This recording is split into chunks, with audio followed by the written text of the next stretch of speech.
तो फिर से एक बार स्वागत है आप सभी का मेरे इस प्यारे एजुकेशन चैनल में। आप सभी को साथ में लेके आ गया हूँ अपना नोट्स, जो कि मैंने दिन रात एक करके बनाए हैं। ये सब नोट्स मैंने बनाए हैं, मैं भी एक तैयारी करता हूँ, तो सोचा क्यों ना आप लोगों के साथ शेयर कर दें। तो आज हम लोग स्टार्ट करने जा रहे हैं राष्ट्रीय आंदोलन, जो कि किसी भी कॉम्पिटिटिव एग्ज़ाम के लिए बहुत ज़रूरी है। इसमें से अक्सर बहुत सारे क्वेश्चन आते हैं। हम सारे बहिष्कार को देखेंगे one by one competitive exam के व्यू से। हर किसी को टच करके जाना है हमें, ठीक है। तो चलिए स्टार्ट करते हैं बिना टाइम वेस्टिंग के। अगर अच्छा लगे तो please like, subscribe and share कर दीजिएगा अपनी तरफ से। ये मैं नहीं बोलूँगा बिकॉज अभी हैबिट्स नहीं है, न्यू हूँ। कुछ दिन बाद हैबिट हो जाऊँगा तो मैं भी हर 2 मिनट पे आप लोगों को बता दिया करूँगा। चलिए कोई नहीं, स्टार्ट करते हैं। तो राष्ट्रीय आंदोलन हम लोगों का आज नेशनल मूवमेंट होगा, ठीक है। तो नंबर 1 पे आता है जो हम लोग राष्ट्रीय आंदोलन की बात करने जाते हैं, वो स्वदेशी एवं बहिष्कार आंदोलन, जो कि 7 अगस्त 1905 को हुआ था, ठीक है। 7 अगस्त 1905 को मेन माना जाता है। चलिए अब बंगाल विभाजन के बारे में जान लेते हैं। जब बंगाल विभाजन हुआ तब लेफ्टिनेंट गवर्नर कौन था, तो ये याद रखिएगा, बहुत ही इंपॉर्टेंट है, एंड्रयू फॉर्जन, ठीक है। और ये कब हुआ था, तो देखिए इसका प्रोसेस कैसे कैसे हुआ था। 3 दिसंबर 1903 को प्रस्तावना मतलब लॉर्ड कर्जन के द्वारा ब्रिटिश सरकार को दिया गया, ठीक है, कि बंगाल का विभाजन अब कर दीजिए, हम लोगों से शासन पूरे बंगाल तब बहुत बड़ा एरिया था, मतलब तो पूरे बिहार को लेके, पूरे असम को लेके, ये सब मतलब उड़ीसा ये सब को लेके तब सिर्फ बंगाल होता था। तो इसको विभाजन करने के लिए ये लोग बोला, मतलब ब्रिटिश सरकार को लॉर्ड कर्जन बोला। फिर तो उधर से जब रिप्लाई आया तो 20 जुलाई को ये आता है और यह पास कर दिया जाता है। ये लॉर्ड कर्जन घोषणा करता है बंगाल में कि ये पास हो गया है, और 16 अक्टूबर 1905 में पूरा विभाजन कर देता है बंगाल का। जो कि किस में विभाजन करता है, तो एक पूर्वी बंगाल में करता है जिसमें असम और पूर्वी बंगाल ये सब आ जाते हैं, और एक कर देता है पश्चिम बंगाल में, जिसमें पश्चिम बंगाल, बिहार, उड़ीसा ये सब आ जाते हैं, ठीक है। तब के पॉपुलेशन कितने थे, तो 78 मिलियंस थे, ठीक है। पूर्वी बंगाल की राजधानी ढाका और पश्चिम बंगाल की राजधानी कोलकाता थी। अभी तो कोलकाता है, और ये ढाका जो अभी बांग्लादेश में हो गया उसको पूर्वी बंगाल मतलब ही था। चलिए हम लोग आगे देखते हैं। गोपाल कृष्ण गोखले ने कर्जन को भारत का दूसरा औरंगजेब कहा था। जब ये बंगाल विभाजन कर दिया तो गोपाल कृष्ण गोखले ने कर्जन को भारत का दूसरा औरंगजेब किया था, क्योंकि ये बहुत ही मतलब ख़राब काम कर दिया, मतलब ऐसे करके, ठीक है। तो ये औरंगजेब की इससे तुलना कर दी गई। फिर रद्द कब हुआ, तो रद्द हुआ 1911 में, ठीक है। किंग जॉर्ज पंचम मतलब आए थे, ठीक है। तो बंगाल विभाजन और राजधानी दिल्ली कर दिया। किंग जॉर्ज पंचम आए थे तो देखे कि यार ये तो बहुत ख़राब हुआ, मतलब सब जगह असंतुष्टि मतलब फैला हुआ था। तो ये क्या किए, बंगाल विभाजन को रद्द किए और बंगाल से उठाकर राजधानी किसको बना दिए, दिल्ली को बना दिए, ठीक है, 1911 में, ये याद रखिएगा। फिर से मैनचेस्टर, इसके बीच में जब ये लोग आंदोलन कर रहे थे तो क्या क्या हुआ था, तो मैनचेस्टर सूती वस्त्र का बहिष्कार किया था भारत के लोगों ने, ठीक है, जो कि मैनचेस्टर से आता था। मैनचेस्टर एक जगह था, वहाँ से आता था, इसका मतलब पूरा बहिष्कार कर दिया था। फिर से लिवरपूल से आने वाले नमक का बहिष्कार कर दिया था। सोचिए, नमक का बहिष्कार किया था और कपड़ा का बहिष्कार किया था, ये दो बंगाल विभाजन में, ठीक है। फिर अब देखते हैं हम लोगों का अगला जो आंदोलन हुआ, बहिष्कार हुआ, वह स्वदेशी एवं बहिष्कार, ठीक है, स्वदेशी एवं बहिष्कार आंदोलन, जो कि 7 अगस्त 1905 को और 16 अक्टूबर बंगाल अपना क्या मनाया था, तो 16 अक्टूबर को मैंने बताया था, 16 अक्टूबर 1905 को विभाजन हुआ था, तो इसलिए ये लोग 16 अक्टूबर को बंगाल में शोक दिवस मनाते हैं। ये बंगाल में मनाया जाता है, ठीक है, शोक दिवस, ये मतलब बंटवारा हुआ था इसलिए। 1905 में बनारस में सुरेंद्र नाथ बनर्जी द्वारा स्वदेशी आंदोलन का शुभारंभ कर दिया गया, ठीक है, शुरुआत कर दिया गया। किसके द्वारा, तो सुरेंद्र नाथ बनर्जी के द्वारा। 1906 में कलकत्ता में दादा भाई नीरोजी स्वदेशी आंदोलन के साथ बहिष्कार में जुड़ गए, ठीक है। फिर स्वदेशी कॉलेज एक इन लोगों ने मिलकर खोला, जो कि 15 अगस्त 1906 में खोला, ठीक है। उसका नाम था नेशनल काउंसिल फॉर एजुकेशन, जो कि कलकत्ता में। प्रिंसिपल किसको बनाया गया, प्रिंसिपल एक्चुअली ये बनने वाले नहीं थे, लेकिन इनको जोर जबरदस्ती बनाया गया, तब मतलब उस लायक मतलब कोई थे नहीं और कोई नज़र नहीं आ रहे थे, तो मदन मोहन वालवीय को प्रिंसिपल जोर जबरदस्ती बनाया गया था, बाई फोर्स, मतलब कि आप ही बन जाओ यार, अभी कोई नहीं है आपसे अच्छा कौन मतलब बनेगा, ऐसे करके इनको बना दिया गया प्रिंसिपल तब के समय में। फिर बहिष्कार आंदोलन को स्वराज की आत्मा किसने कहा, ये आता है पॉइंट, इसलिए मैं ये सब लिखा हूँ। तो बहिष्कार के स्वराज की आत्मा कहा गया, ठीक है, सॉरी, बहिष्कार आंदोलन को स्वराज की आत्मा कहा गया। तो स्वराज मतलब स्वराज चाहिए तो बहिष्कार करना पड़ेगा, इसलिए इसको आत्मा से तुलना किया गया। इस आंदोलन में गाना गाया गया, कौन कौन सा गाना गाया गया था, बहुत ज़ोरों शोरों से। तो वंदे मातरम का गाना चला था और एक गाना चला था जो कि बंगाली सॉन्ग है, आमार सोना बांग्ला भालो, आमार सोना बांग्ला भालो। आप लोग यूट्यूब में मारना, आपको मिल जाएगा ये सॉन्ग, बहुत अच्छा सॉन्ग है। चलिए, और यह बंगाल की नेशनल सॉन्ग भी है। और किसके द्वारा था, तो ये रविंद्रनाथ टैगोर के द्वारा था, ठीक है। अब चलते हैं हम अपने दूसरे पेज की ओर। तो इसमें देखते हैं 1906 में, दिख रहा है आप लोगों को, हाँ दिख रहा है, 1906 में मुस्लिम लीग की स्थापना ढाका में होती है, ठीक है। किनके द्वारा होती है, तो 3 के द्वारा होती है, आगा खां, सलीमुल्लाह खां और मोहसिन उल मुल्क, ठीक है। और ये समीमुल्लाह खां और मोहसिन उल मुल्क को दोनों को मिला के सम्मिलित रूप से अध्यक्ष बना दिया गया, दिख रहा है, सम्मिलित रूप से अध्यक्ष मुस्लिम लीग का बना दिया गया, आगा खां कुछ नहीं बने। फिर गांधी जी ने सत्याग्रह आंदोलन, गांधी जी के जो सत्याग्रह आंदोलन है, मैं सब इसमें चर्चा कर लेता हूँ, ठीक है, इंपॉर्टेंट जो भी है वो। तो देखिए 1917 में पहला किए थे जो कि चंपारण सत्याग्रह आंदोलन था, जो कि मोतिहारी में, चंपारण बिहार के डिस्ट्रिक्ट में ये स्टार्ट किया गया था। किसके विरुद्ध, तो नील की खेती के विरुद्ध। तब ब्रिटिश यहाँ के चंपारण के किसानों से ज़बरदस्ती नील की खेती करवाते थे, इसीलिए ये आंदोलन किए। और ये पहला सफल आंदोलन था गांधी जी का, जो कि सफल हो गया था, ये मान गए थे और नील की खेती को बंद करवा दिए थे, ठीक है। उसके बाद हम लोग बात करते हैं 1918 में, 1917 के बाद 1918।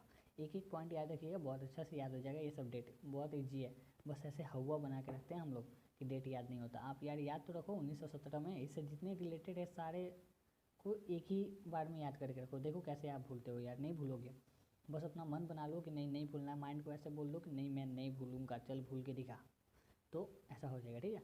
1918 में अहमदाबाद मिल हड़ताल हुआ, ठीक है। वहाँ पे पहला भूख अनशन हड़ताल किए थे गांधी जी, तो ये भी इसलिए इम्पोर्टेंट है, पहला अनशन हड़ताल गांधी जी ने कहाँ किया था, क्वेश्चन पूछ दिया। तो 1918 में अहमदाबाद में मिल हड़ताल के लिए, क्या, तो इसमें पैसे नहीं मिल रहे थे, ठीक है, मजदूर से जितना काम करवाया जा रहा था उतने उनको हिसाब से पैसे नहीं दिए जा रहे थे, तो इसलिए ये आंदोलन हुआ था, हालांकि ये सफल नहीं हुआ था। चलिए 1918 में खेड़ा सत्याग्रह आंदोलन, खेड़ा सत्याग्रह आंदोलन, खेती टैक्स ज़्यादा लेते थे। तो तीसरा है अपना 1918 में खेड़ा सत्याग्रह आंदोलन, जो कि खेती के टैक्स ज़्यादा ले रहे थे, ठीक है, तो इसलिए ये आंदोलन हुआ था मेनली इसको टैक्स कम करने के लिए, जो हो रहा है मतलब किसानों पे अत्याचार, तो उसके लिए ये आंदोलन हुआ था जो कि गांधी जी का था, ठीक है। अब आते हैं गांधी जी का जो भी असहयोग है, नॉन कोऑपरेशन मूवमेंट जितने भी किए हैं वो हम लोग देख लेते हैं। तो पहला जो था वो रॉयल एक्ट का था, ठीक है, जो कि 21 मार्च 1919 में बना, लागू 24 मार्च 1919 को हुआ, ठीक है। तो ये दोनों डेट आपको याद रखना है, क्योंकि 21 मार्च 1919 में बना और लागू 24 मार्च 1919 में हुआ, ठीक है। इसमें इसके बारे में पंडित मोतीलाल नेहरू का मतलब कहना था इसके विषय में, रॉयल एक्ट के बारे में, कि ना कोई अपील, ना कोई वकील, ना कोई दलील, मतलब इसका मतलब है कि ना कोई अपील, आप किसी को कह भी ना सकते हैं, ना कोई किसी को अपने मतलब पक्ष में रख सकते हैं कुछ कहने के लिए जज के सामने कि आपके सफाई पेश करे, ना कोई वकील और ना कोई दलील, मतलब ऐसे जो मन में आया उन लोगों को वो लोग कर देगा आपके साथ, मतलब इनका कहने का मतलब है, ठीक है। और महात्मा गांधी ने इस एक्ट को काला कानून कहा था, ये बहुत इंपॉर्टेंट है, ये दोनों ये याद रखिएगा। विरोध इसका देखिए, विरोध जो हुआ था मेनली विरोध, तो सत्यपाल मलिक और सैफुद्दीन कुचिल्ला किया है, तो पुलिस इन्हें गिरफ्तार कर ली, ठीक है, इन दोनों को गिरफ्तार कर लिया। तब गांधी जी असहयोग आंदोलन शुरू कर दिए। गांधी जी बस आंदोलन स्टार्ट करते थे, वो तो शांति दूत थे ना, कि एक झापड़ मारो तो फिर दूसरा झापड़ आगे कर दो, ऐसा वाला, तो वो बस आंदोलन करते थे। तो उन्होंने फिर असहयोग आंदोलन शुरू कर दिया, जो कि 1 अगस्त 1920 में हुआ है, और यह प्रथम कारण था, ठीक है, इसका। तो उसके बाद जलियांवाला हत्याकांड हो गया। उसके बाद देखिए 13 अप्रैल 1919 को हुआ, ठीक है, जो कि जनरल डायर के कहने पर 10 मिनट तक लगातार गोलियां चलवा दी। उसमें हमारे कितने भारतीय की जान भी चली गई, ठीक है। तो इसके विरोध में के शंकरन ने वायसराय की कार्यकारिणी समिति से इस्तीफा दे दिया, ठीक है। ये होने के बाद, जालियांवाला हत्याकांड होने के बाद, रविंद्रनाथ टैगोर को जो उपाधि मिली थी नाइटहुड की, तो उसको इन्होंने मतलब लौटा दिया, कहा कि नहीं चाहिए मेरे को उपाधि। महात्मा गांधी ने केसरी हिंद की उपाधि लौटा दी थी इससे, ठीक है। उसके बाद चोरी चोरा की घटना आ जाती है, ठीक है, जो कि 5 फरवरी 1922 को 3000 किसान रैली निकाले और बीच में निकाल के मतलब अपना आंदोलन कर रहे थे। तब तक बीच में चोरी चोरा नामक एक जगह पे एक पुलिस स्टेशन आती है, ठीक है। इन लोगों के अंदर गुस्सा था कि ये लोग हमारे हिंदू भाइयों को मारे हैं जालियांवाला हत्याकांड में, ठीक है। तो इन लोगों ने क्या किया, इन लोगों ने उस पुलिस थाने में जाकर ये 300 आदमी जाके उसमें आग लगा दिए, जिसमें कि पुलिस वाले की मौत हो गई, ठीक है। और इसके दौरान असहयोग आंदोलन, गांधी जी इससे खफा होकर कि यार ये लोग तो अब हिंसा पे आ रहे हैं, और गांधी जी अहिंसावादी थे, तो इसलिए इसके बाद गांधी जी ने 12 फरवरी 1922 को बरडोली में असहयोग आंदोलन को बंद कर दिया। कहा कि अब ये असहयोग आंदोलन नहीं होगी। बरडोली कहाँ पे है, तो ये गुजरात में है, ये भी याद रखिएगा, ठीक है। चलिए हम चलते हैं अपने नए वाले पे। तो फिर एक इसके लिए जो जालियांवाला हत्याकांड हुआ उसके लिए एक जांच कमेटी बैठी, ठीक है, जिसका नाम था हंटर कमेटी। इसमें 3 भारतीय थे, ठीक है। रिपोर्ट इसका आया जहाँ हंटर कमेटी का जो रिपोर्ट आया उसमें पाया गया, उसमें कहा गया था कि गोली जो चली है वो कहीं ना कहीं सही चली है, मतलब गलती भारतीय की थी, भारत के लोगों की थी, इसलिए गोली जो चली है वो हित में चली है सबकी, ये सही है। उसके बाद यहाँ के आदमी लोगों ने विरोध किया कि नहीं ये कैसे यार, ये नहीं होगा। तो फिर से तहकीकात कमेटी का गठन किया गया, जो कि कांग्रेस के दबाव पे, कांग्रेस तब मतलब एक बड़ा संगठन हो गया था, तो वो लोग दबाव दिए, नहीं हम इससे संतुष्ट नहीं हैं, तो फिर से एक कमेटी का गठन कीजिए। तो गठन हुआ था तहकीकात कमेटी का, जिसका रिपोर्ट में आया निर्दोष पे चलाई गई थी गोली, ठीक है। गोली जो वहाँ पे चलाई गई थी उन लोगों की कोई गलती नहीं थी, इनकी गलती थी, ये मतलब गोली चलवा दी, इतने आदमी को मर रहा है। लेकिन इसकी बात कोई सुना नहीं, क्योंकि ये कांग्रेस के कहने पे बैठी थी, इसका बात कोई नहीं सुना, लेकिन कोई नहीं माना, ठीक है, इस रिपोर्ट को। उसके बाद देखिए खिलाफत आंदोलन होती है, जो कि 1919 से 1924 में होती है। ये हुई किस लिए थी, तो ये हुई थी, देखिए 2 भाई थे, शुरू से मैं बताता हूँ, ठीक है। कस्तूनिया नामक एक जगह था, ठीक है, जो तुर्की है, आज का वर्तमान का तुर्की है, ठीक है। इसको 2 भागों में बांटना था, इस्तांबुल, ठीक है, इस्तांबुल में और तुर्की में बांटना था। तो इससे हुआ क्या कि कस्तूनिया के 2 भागों में मतलब बांटने की बात हुई, तो द्वारा सर्विस की संधि, ये एक सर्विस 1920 में एक सर्विस की संधि हुई, और इसमें अली बंधु, अली ब्रदर्स, जो कि अली ब्रदर्स की से कौन कौन थे, तो अली ब्रदर्स में थे शौकत अली और मौलाना अली, ठीक है।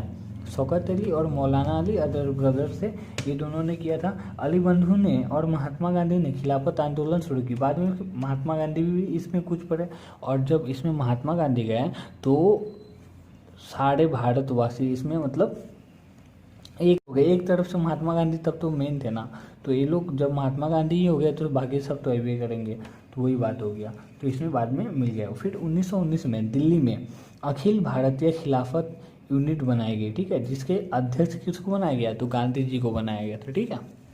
उसके बाद आ जाते हैं अपना असहयोग आंदोलन पे, ठीक है। तो असहयोग आंदोलन देख लेते हैं हम लोग। कांग्रेस अधिवेशन जो कि 1920 कलकत्ता में, अध्यक्ष कौन थे, लाला लाजपत राय। कांग्रेस अधिवेशन 1920 नागपुर, जिसके अध्यक्ष कौन थे, श्री राघवाचारी, ठीक है। वायसराय तब के कौन थे 1920 वाले के, तो लॉर्ड रिगिंड, यार नाम बहुत अजीब गरीब होते हैं, चलो कोई नहीं, जो छोटी मोटी गलतियाँ हो गई यार हो आप लोग इग्नोर करोगे उसे। चलिए कपड़े नागपुर जो ये अधिवेशन था ये इसलिए इम्पोर्टेंट है क्योंकि नागपुर के अधिवेशन 1920 में गांधी जी ने कपड़े को अपने त्याग कर लुंगी धारण किया था। क्यों? तो इसका कारण सुन लीजिए, याद हो जाएगा आपका, 2 मिनट लगेगा। एक ये बोले कि हमें अब क्या बहिष्कार करना पड़ेगा अंग्रेजी सामान का, अंग्रेजी कल्चर का, ब्रिटिश के जितने भी सब हैं उन लोगों का बहिष्कार करना पड़ेगा। तब वो कोट टाई वही पहनते थे, ठीक है, गांधी जी।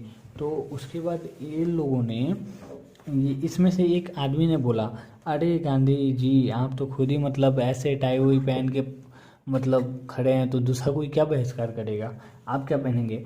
उसी वक्त अधिवेशन में ही गांधी जी ने अपने कपड़े त्याग दिए और कहे कि बस मैं लुंगी पहनूंगा और कुछ नहीं पहनूंगा। तब से ये मतलब लुंगी पहने। तो ये याद रखिएगा 1920 में जो नागपुर के अधिवेशन में, कांग्रेस अधिवेशन में ये हुआ था, मतलब लुंगी गांधी जी ने त्याग दिया था। उसके बाद देखते हैं असहयोग आंदोलन के दौरान मोहम्मद अली जिन्ना को सर्वप्रथम गिरफ्तार किया गया था।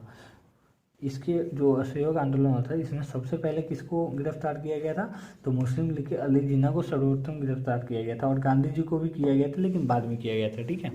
ये एक इम्पॉर्टेंट है, याद रखिएगा। चलिए अब देखते हैं 1922 में कांग्रेस को गया अधिवेशन अध्यक्ष RC दास थे, ठीक है।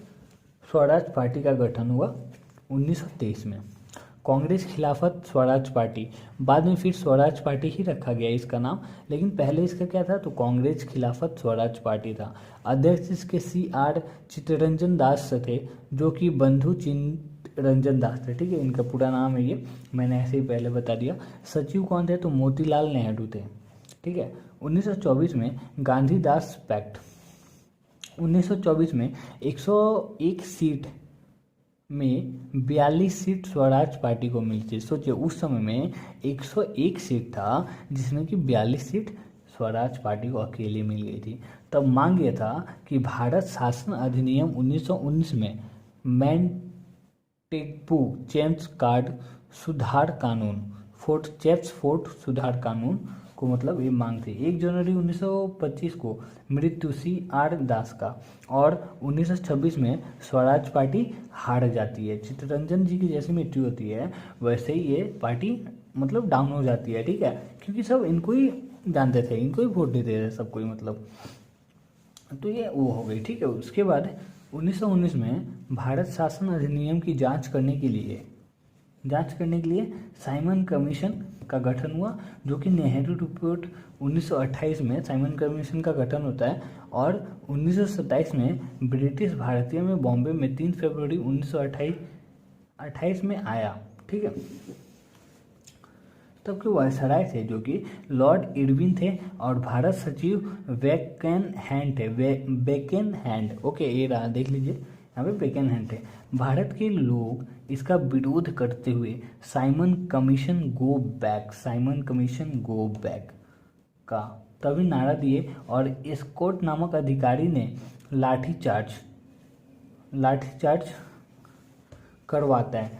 ये जो गो बैक करवाए तो स्कॉट नाम का अधिकारी, ठीक है, याद रखिएगा, स्कॉट नाम का अधिकारी उन लोगों पे जो साइमन कमीशन गो बैक का नारा लगा रहे थे उन पर लाठी चार्ज करवाता है, और लाठी चार्ज के दौरान लाला लाजपत राय की सर में लाठी पड़ने की वजह से उनकी मृत्यु हो जाती है 17 नवंबर 1928 में, ठीक है, 17 नवंबर 1928 में इनकी मृत्यु हो जाती है। अब देखिए क्या होता है, नेहरू रिपोर्ट 1928 में, ठीक है, जिसके सदस्य 8 थे और दल 29 थे, ठीक है। पंडित जवाहरलाल नेहरू और सुभाष चंद्र बोस दोनों ने मिलकर 1928 में ऑल इंडिया इंडिपेंडेंस लीग एक किया, ठीक है, खोला।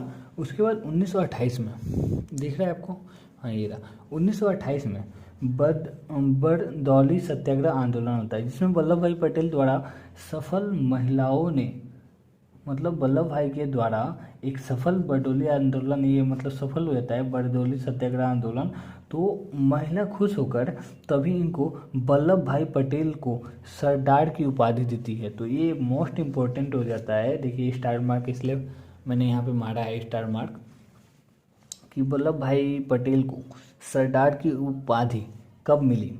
तो बरदौली सत्याग्रह आंदोलन के समय में। किनके द्वारा? तो महिलाओं के द्वारा। और ये भी याद रखिए कि पहली बार